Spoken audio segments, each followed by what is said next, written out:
Students, आज की class में हम करने जा रहे हैं ये बहुत ही अच्छा और इंपॉर्टेंट क्वेश्चन। आइए समझते हैं इस क्वेश्चन में लिखा क्या हुआ है। क्वेश्चन में लिखा है find the equation of ellipse, यानी कि सबसे पहले तो आपको इक्वेशन ऑफ इलिप्स का फॉर्मूला पता होना चाहिए। जो आपने इससे पिछली जो वीडियोस देखी होंगी उससे आपको आइडिया लग गया होगा। इंट्रोडक्शन तो ज़रूरी देखा होगा आपने, अगर नहीं देखा है तो डिस्क्रिप्शन पे जाके आप इंट्रोडक्शन जरूर देखें, कंप्लीट सीरीज देखें, तब आपको ये वाला टाइप समझ में आएगा और बहुत अच्छे से समझ में आएगा। ओके, नाउ यहां पर कहता है whose axes are parallel to the coordinate axis. क्या बोला इसने? हुज मतलब क्या? हुज का मतलब होता है कि इक्वेशन ऑफ इलिप्स जो आप बनाओगे उस इलिप्स के जो एक्सिस होंगे वो पैरेलल होंगे स्टूडेंट्स, किसके? कोऑर्डिनेट एक्सिस जो हमारी होती है कार्टेशियन प्लेन में। ओके, अभी इसका मतलब हम समझेंगे, अच्छे से समझेंगे, अभी तो सिर्फ पढ़ रहे हैं। आगे इसने क्या क्या और गिवन है, हमारे पास क्या क्या दिया हुआ है। कहता है हैविंग इट्स सेंटर। देखो सबसे पहले तो यहां पर सेंटर दे रखा है 2 - 3, one focus is this and one vertex is this. ये आपको इंफॉर्मेशन गिवन है। आइए सॉल्व करते हैं। कैसे करेंगे इसे सॉल्व? बहुत सिंपल तरीका है सॉल्व करने का। देखिए सबसे पहले हम क्या करते हैं, एक्सिस बनाने की कोशिश करते हैं। मैं यहां बनाता हूं एक्सिस। ये हमारे पास एक्सिस होगा, इस टाइप का कुछ बनाते हैं, एक्स एक्सिस और y axis. Okay, simple Cartesian plane है और उस पर हमने एक्स एक्सिस और वाई एक्सिस बना दिया। ये ओरिजिन होता है, राइट साइड में पॉजिटिव ऑफ एक्स होता है, लेफ्ट साइड में नेगेटिव ऑफ एक्स होता है, अप साइड में पॉजिटिव ऑफ वाई होता है, डाउन साइड में नेगेटिव ऑफ वाई होता है। अब स्टूडेंट एक एक करके कोशिश करेंगे इस वैल्यूज को लोकेट करने की। सेंटर की बात कर रहा है। देखो पहले तो सेंटर, फोकस और वर्टेक्स होता कहां है इलिप्स में? बहुत सिंपल है, अगर ये मेरे पास इलिप्स है, ओके, तो ये होगा इसमें सेंटर, बिल्कुल बीच में होगा इसके ये सेंटर, और सेंटर से यहां पर एक डिस्टेंस लिया जाएगा, ए ई का डिस्टेंस होता है, उसे कहते हैं हम फोकस। ओके, यहां पर भी होगा और लेफ्ट साइड में यहां पर भी फोकस होगा। सेम, ये पॉजिटिव की तरफ जाएगा इधर राइट में, और लेफ्ट में नेगेटिव की तरफ भी ए ई का डिस्टेंस ही होगा, बस नेगेटिव में होगा। फिर सेंटर से लेकर यहां तक, इस पॉइंट तक, इसे कहते हैं वर्टेक्स। इसकी दूरी होती है यहां से यहां तक ए, और यहां से लेकर जब हम लेफ्ट में जाते हैं तो ये भी आ जाएगा वर्टेक्स, डैश से दिखाते हैं, है ना, नेगेटिव को डैश से दिखाते हैं। इसकी दूरी होती है -a।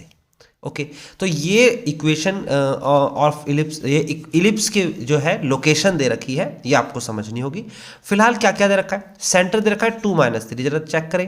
देखो राइट साइड में 2 जाएंगे, 1 2, और डाउन साइड में जाएंगे 3, 1 2 3।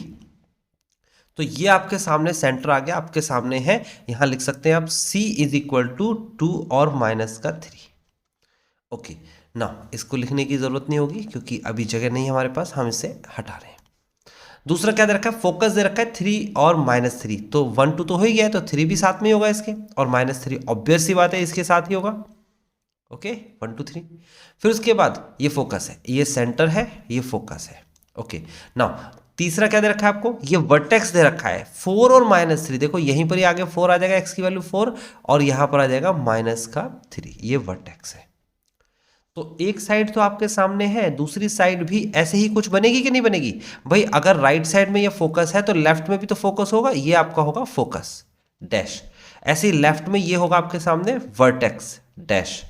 ओके, और इलिप्स क्या होगी? इलिप्स कुछ इस टाइप की होगी। अगर मैं इसको ऐसे ही बना के दिखाऊं आपको सिंपली, तो इलिप्स कुछ ऐसे करके घूमेगी और ऐसे जाएगी।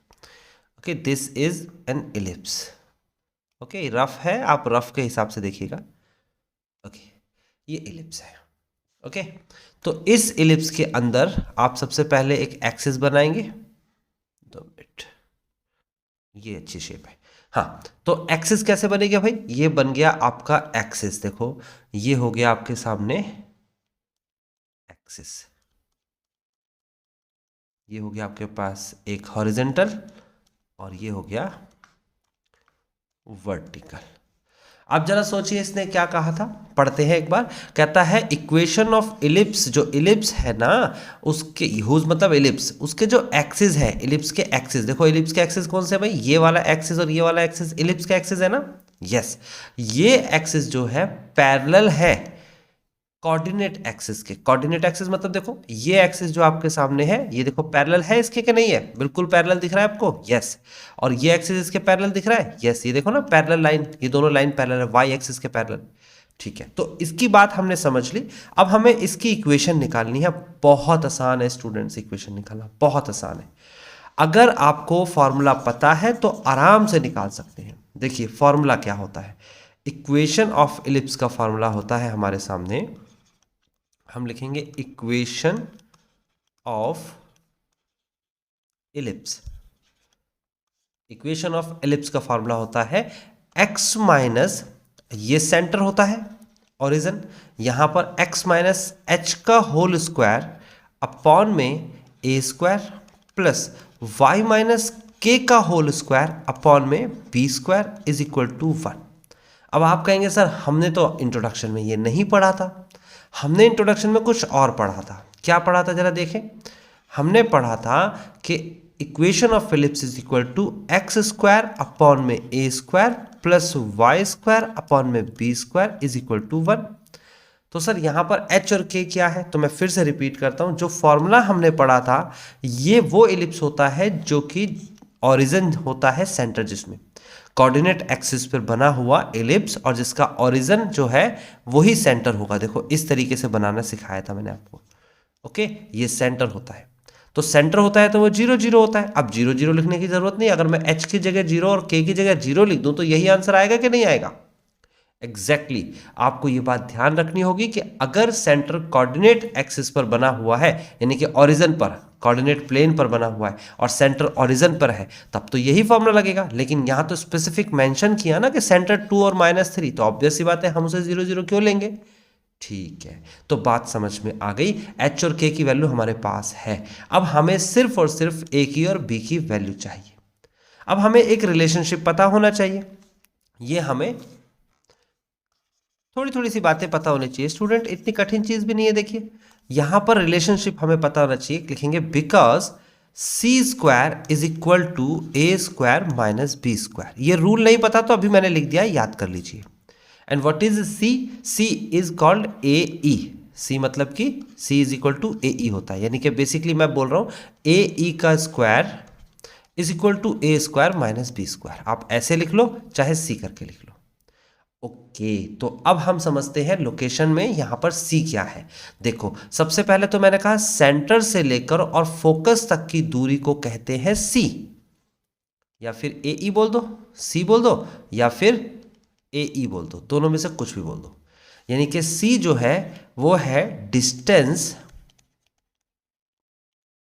बिटवीन और किसका, सी एफ।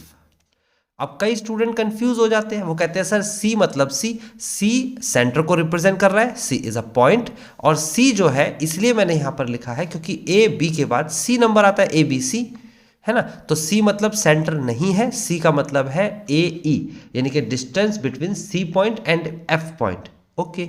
और उसके बाद आपको क्या निकालना है, ए निकालना है। ए क्या होता है भाई, distance between the C and F, V, C and V, C और वी के बीच का डिस्टेंस जो है वो क्या आपके सामने दे रखा है, वो आपको दे रखा है ए। तो आप ऐसा करिए, थोड़ा कंफ्यूजन दूर कर दीजिए, आप सी ना लेकर ओ ले लीजिए, centre is O, okay. Centre को ले लीजिए ओ, तो यहां पर ओ एफ कर दीजिए और दूसरा क्या हो जाएगा, ओ वी, ओ वी, ठीक है। फिलहाल ओ की वैल्यू क्या कितनी है जरा देखिए, ओ की वैल्यू यानी कि सेंटर की वैल्यू हमारे को क्या दे रखी है, 2 और -3, और f की वैल्यू कितनी दे रखी है, f की वैल्यू दे रखी है 3 और -3।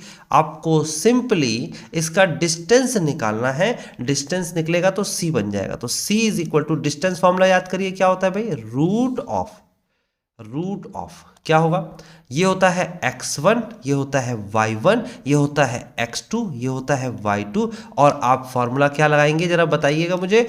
फॉर्मूला होगा x2 माइनस x1 यानी कि 3 माइनस का 2 का होल स्क्वायर प्लस का y2 माइनस y1, y2 मतलब कि माइनस का 3 माइनस का -3 का होल स्क्वायर। अगर डिस्टेंस फार्मूला नहीं पता है तो मैं आपको बता देता हूँ डिस्टेंस फार्मूला कैसे लगेगा। बहुत ही सिंपल है, बस आपको समझना होगा डिस्टेंस फार्मूला कैसे लगता है। ठीक है, यहाँ लिख देता हूँ। देखो, अगर ए पॉइंट दे रखा है आपको x1 y1, अगर बी पॉइंट दे रखा है आपको x2 y2, तो distance formula a b is equal to होता है root of x2 minus x1 का whole square plus y2 minus y1 का होल स्क्वायर। जिसको नहीं याद है स्टूडेंट वो याद कर ले। ओके, तो आपको समझ में आ गया डिस्टेंस फार्मूला कैसे लगाना है और आपको समझ में आ गया कि किस तरीके से क्वेश्चन हो रहा है। c की वैल्यू आ जाएगी रूट ऑफ, क्या आ जाएगी, 3 माइनस का 2 इज इक्वल टू 1 होता है, 1 का स्क्वायर तो 1 ही होगा, प्लस माइनस का 3, और ये देखो माइनस माइनस प्लस हो जाएगा, -3 और +3 0 होता है, 0 का स्क्वायर तो भाई 0 ही होता है। ओके, तो स्क्वायर रूट करेंगे तो c की वैल्यू 1 आ जाएगी। फाइनली c की वैल्यू 1 आ चुकी है। अब मैंने कहा कि यहाँ O से, यानी कि ये जो सेंटर है, इस सेंटर से F की वैल्यू को वर्टेक्स कहते हैं और इसे डिस्टेंस को A कहते हैं। तो ये क्या हो जाएगा आपके पास, A is equal to distance between OV। तो O की वैल्यू कितनी दे रखी है स्टूडेंट, जरा O की वैल्यू ढूंढिए। O की वैल्यू है हमारे पास सेंटर की वैल्यू 2 माइनस 3, और V की वैल्यू क्या दे रखी है, वर्टेक्स की वैल्यू। तो वर्टेक्स की वैल्यू को हम देखेंगे, कितनी दे रखी है वर्टेक्स की वैल्यू, ये दे रखी है आपको वर्टेक्स की वैल्यू 4 और माइनस का 3, 4 और माइनस का 3, यहाँ लिखेंगे 4, यहाँ लिखेंगे माइनस का 3। अब स्टूडेंट कितना हो जाएगा, देखिए यहाँ पर, यहाँ बिल्कुल सिंपल है, A की वैल्यू आ जाएगी रूट ऑफ और क्या लिखेंगे, सोचिए जरा, x1 y1, यहाँ x2 y2, है ना, सिंपल है। तो आप क्या करेंगे, x2 माइनस x1 यानी 4 माइनस का 2 का होल स्क्वायर प्लस का -3 माइनस का -3 का होल स्क्वायर। तो यहाँ पर भी क्या आएगा, a is equal to root of 4 minus 2 का स्क्वायर यानी कि 2 का होल स्क्वायर प्लस का ये हो जाएगा 0 का स्क्वायर, और 2 का स्क्वायर 4, 4 का स्क्वायर रूट 2। तो बेसिकली a की वैल्यू 2 आ गई, a आ गया, c आ गया। तो मैंने अभी बताया आपको क्या होता है, c square is equal to a square minus b square. c की वैल्यू ये रही 1, आप लिखिए 1 का square is equal to, a की वैल्यू ये रही 2, तो लिखेंगे 2 का square minus b square. Student b left में आ जाएगा, 1 राइट में चला जाएगा, तो हो जाएगा b square is equal to 4 minus 1, है ना, 2 का स्क्वायर भाई देखो 4 होता है, तो b square is equal to 3 आ गया। बी स्क्वायर की वैल्यू आ गई, ए है तो ए स्क्वायर की वैल्यू भी हमारे पास आ जाएगी। ए का स्क्वायर मतलब कि 2 का स्क्वायर यानी कि 4। मेरे पास ए स्क्वायर भी है, बी स्क्वायर भी है। मेरे पास सेंटर की वैल्यू कितनी थी, 2 और -3। अगर मैं बात करूं सेंटर की, तो सेंटर है 2 और -3, और सेंटर होता क्या है, सेंटर होता है h और k। तो h की और k की वैल्यू भी हमारे पास है। h की वैल्यू कितनी है 2, k की वैल्यू कितनी है -3। नाउ इक्वेशन ऑफ, हम लिखेंगे यहां पर, सो इक्वेशन ऑफ एलिप्स, और ये क्या हो जाएगा, x माइनस एच का whole square upon a square plus y minus k का whole square upon b square is equal to 1। x minus h की वैल्यू कितनी दे रखी है, देखो आपके सामने है 2, x माइनस 2 का होल स्क्वायर अपॉन में ए स्क्वायर की वैल्यू कितनी है 4, प्लस का y माइनस के की वैल्यू कितनी दे रखी है माइनस का 3।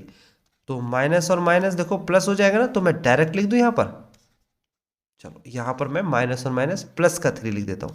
इसका होल स्क्वायर अपॉन में बी स्क्वायर की वैल्यू यहां कितनी दे रखी है 3 is equal to 1, and this is the final answer. ये आपका फाइनल आंसर है। इक्वेशन ऑफ एलिप्स आ चुकी है स्टूडेंट्स, कॉपी कर लिया होगा आपने।